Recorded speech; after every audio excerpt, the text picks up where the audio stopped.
Hi everybody, it's Mrs. Schweitzer. Thanks so much for joining me. I hope you guys are all doing really well, and I hope you had fun doing some of the Earth Day activities that were sent home. Maybe you were helping mom and dad sort the plastics from the cardboard, or helping to remind them to turn off the lights, or maybe even doing some yard work. So hopefully you've been having a lot of fun with some of those activities. And I know we had some new songs, so we're going to be able to sing some of those, and let's get to it.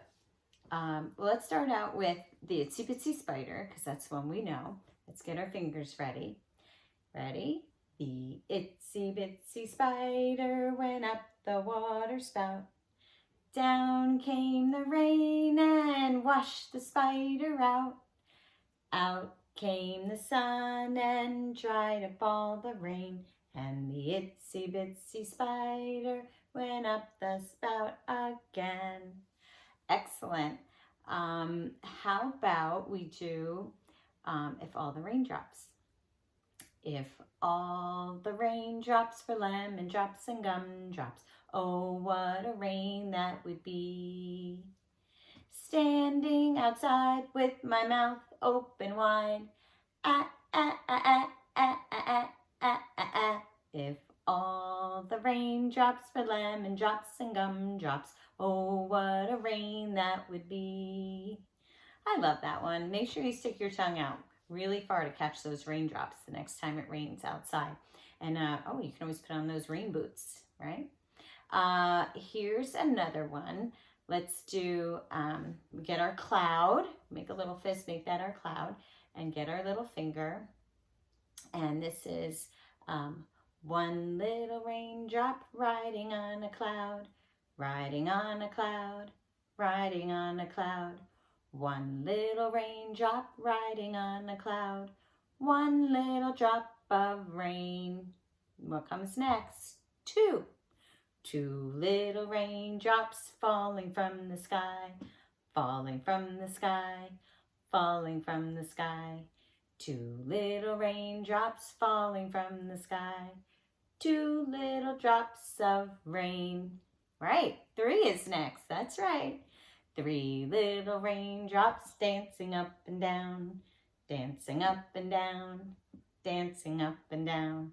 Three little raindrops dancing up and down, three little drops of rain. What comes next? Four, that's right. Four little raindrops sleeping in the sun, sleeping in the sun, sleeping in the sun. Four little raindrops sleeping in the sun, four little drops of rain.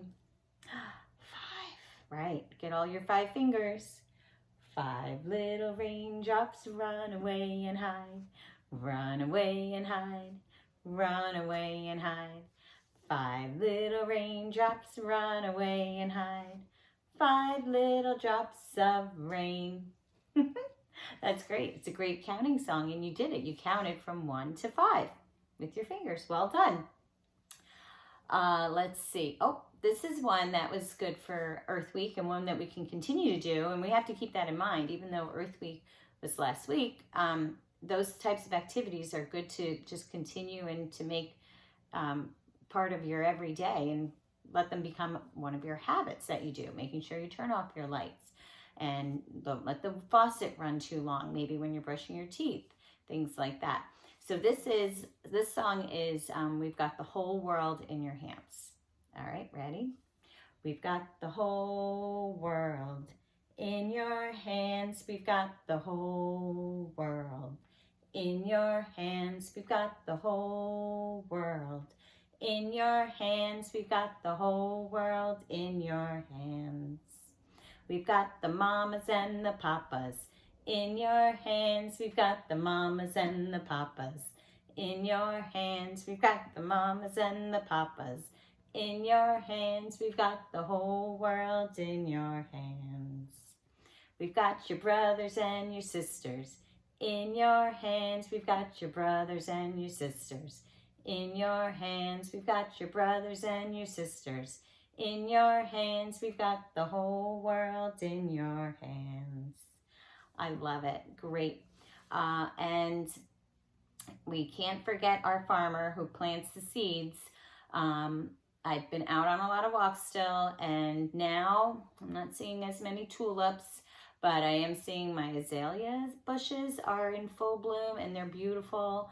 And I've seen some pansies and some daffodils, and and the dogwood trees. They're the ones, and they have the white flower on them. They're beautiful. So I don't see too many of the cherry blossoms. All of the blossoms have fallen to the ground now, but I am seeing a lot of the dogwoods. I think I might even have one right here behind me. Yeah, out my window. So let's be the farmer and get our little cup of dirt and our seed, and let's begin. The farmer plants the seed. The farmer plants the seed. Hi-ho, the dairy-o, the farmer plants the seed. The rain begins to fall, the rain begins to fall. Hi-ho, the dairy-o, the rain begins to fall. The sun begins to shine, the sun begins to shine. Hi-ho, the dairy-o, the sun begins to shine. The plant begins to grow, the plant begins to grow. Hi-ho, the dairy-o, the plant begins to grow. What happens next? That's right, the flowers open up, the flowers open up. Hi-ho, the dairy-o, the flowers open up. And what color are your flowers today? I hear orange, yellow, blue, oh pretty, purple, and pink, and white. Oh, I'm hearing so many colors from all of you. Thank you for sharing those with me. Okay, so those were some of our songs. And today, the story I have for you, this was one of my children's favorites. And it is called The 7 Silly Eaters by Marianne Hoverman. And it is cute. It's actually a rhyming book, and you'll hear the words. They sound very similar.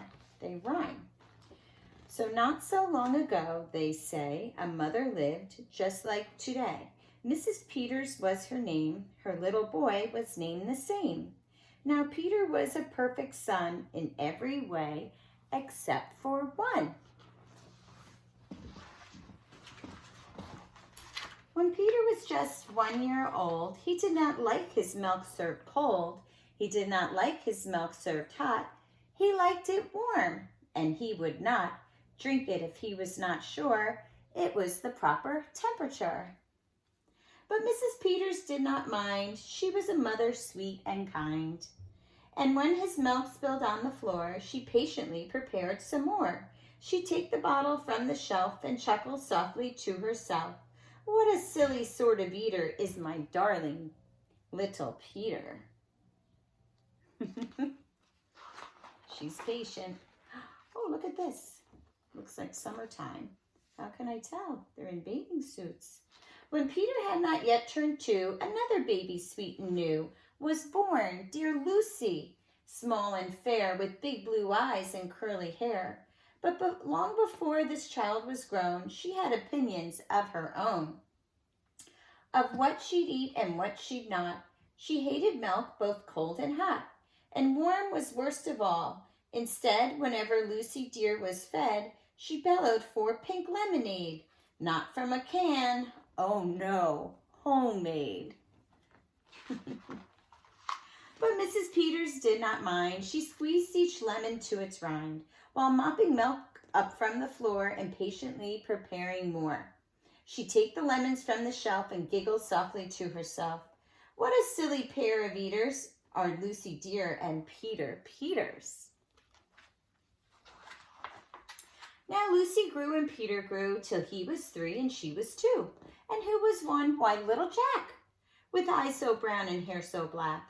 A happy baby, never cross, but all he'd eat was applesauce. Peeling apples by the pound, Mrs. Peters faintly frowned. She'd take the apples from the shelf and murmur weakly to herself, what a silly bunch of eaters are Lucy, Jack, and Peter Peters. Peter, Lucy, and young Jack had another brother, Mac. Mac was charming, round, and plump, but if his oatmeal had a lump, Mac would dump it on the cat. Mrs. Peters didn't like that. But since she loved her children four, she'd strain the oatmeal 2 times more. She'd take it from the pantry shelf and mumble sadly to herself, "What a foolish group of eaters are all my precious little Peters." Look at this kitchen. Before another year was through, who came along? Why, Mary Lou. She was a darling, sweet and bright, and had a healthy appetite. That is as long as she was fed soft and squishy homemade bread. Poor Mrs. Peters got no rest, but still she did her very best. She'd take the flour from the shelf and mutter freshly to herself, "What a fussy bunch of eaters are all my lovely little Peters." A year rolled by, the children grew. "They really are a splendid crew," sighed Mrs. Peters, pinning pins and diapering her brand new twins. Little sisters, quick and smart, impossible to tell apart. But Flo liked poached eggs, Fran liked fried. If she mixed them up, they cried. Tired to the very bone, Mrs. Peters groaned a groan. She'd take the eggs down from the shelf and whisper weakly to herself, "What persnickety young eaters are all my 7 little Peters?" Look how busy she is. She's diapering the babies, folding laundry. Oh boy. Now time went by as time will do, and as it passed, the children grew. The problem was that as they grew, their appetites kept growing too. But not their choice of what to eat. Each child continued to repeat. They wanted what they had before. The trouble was, they wanted more. They're getting bigger. They're hungrier, right? Oh my goodness, look at this kitchen. Look what's going on. She is busy. Oh, creamy oatmeal, pots of it. Homemade bread and lots of it. Peeling apples by the peck. Mrs. Peters was a wreck. Oh no. Looks like she's getting a little stressed out, right? Oh boy, she's got a lot on her plate. She's got a lot to do. She wiped her brow and heaved a sigh. Another year was passing by. In fact, she realized with sorrow her birthday would arrive tomorrow. Drearily, she shook her head and wearily went up to bed. Oh, look at all the children. She thought the children had forgot her special day, but they had not. At crack of dawn, they all began to carry out their secret plan. Mrs. Peters would be fed a birthday breakfast in her bed, a breakfast made of all the foods that kept them in such happy moods. So while their weary mother slept, down the stairs the children crept, and from the cupboards and the shelves, happily they helped themselves. Cheerfully they chopped and stirred, preparing what they each preferred. But despite the pains they took, since nobody knew how to cook, to measure things or make them hot, the more they tried, the worse it got. First, Mac's oatmeal turned out lumpy, which made poor Mac turn grim and grumpy. In fact, the lumps got him so cross he dumped them in Jack's applesauce. This bothered Jack so much he threw it in the dough of Mary Lou, who tossed the mishmash that made straight into Lucy's lemonade. And that put her in such a huff, she poured the icky, sticky stuff into the double frying pan that held the eggs of Flo and Fran, who flung the hodgepodge on the spot into the milk in Peter's pot. But when they saw what they had done, they wished they'd never had begun. Oh my goodness, look at the mess. They'd hardly slept a wink that night, and still things hadn't turned out right. And even though they tried their best, it hadn't worked. They were depressed. They'd be in trouble too unless they found some place to hide the mess. The oven seemed the perfect spot. They all forgot it still was hot. They stuck the pot inside and they all went back to bed again. The clock struck 6, but on they slept. Meanwhile, their mother softly stepped down to the kitchen, smelled a smell. What could it be? She could not tell. It smelled so good. She sniffed some more and opened up the oven door. She woke the children with her cries. They all came running in surprise. And in the kitchen, what they found was Mrs. Peters dancing round, and In the oven, no mistake, a pink and plump and perfect cake.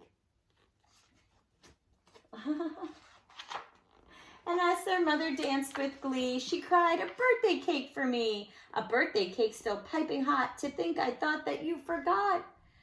Now tell me, please, how did you make this pink and plump and perfect cake? So high and light and smooth as silk." "It's smooth as silk from all my milk," said Peter. "Lucy said it's pink from all my lemonade, I think. And from my apples," added Jack. "My oatmeal made it soft," said Mac. "My bread dough, too," said Mary Lou. Said Fran and Flo, as for its size, "It was our eggs that made it rise." Then everybody sniffed some more and danced around the kitchen floor.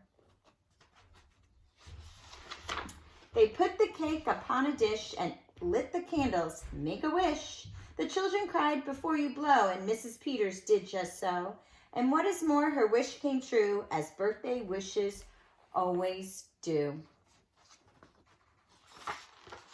And from that day to this, 'tis said, the Peters family all is fed. A single simple meal, just one, a meal that's good for everyone.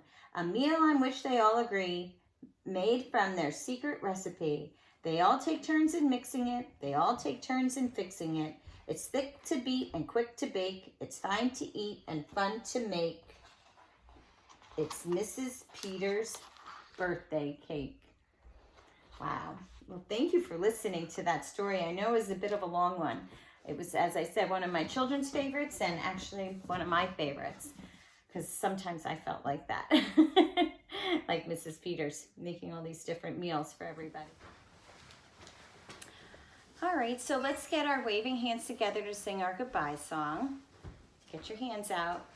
Goodbye, everybody. It was nice to see you. Goodbye, everybody. It was nice to see you. Goodbye, everybody. It was nice to see you here on this happy day.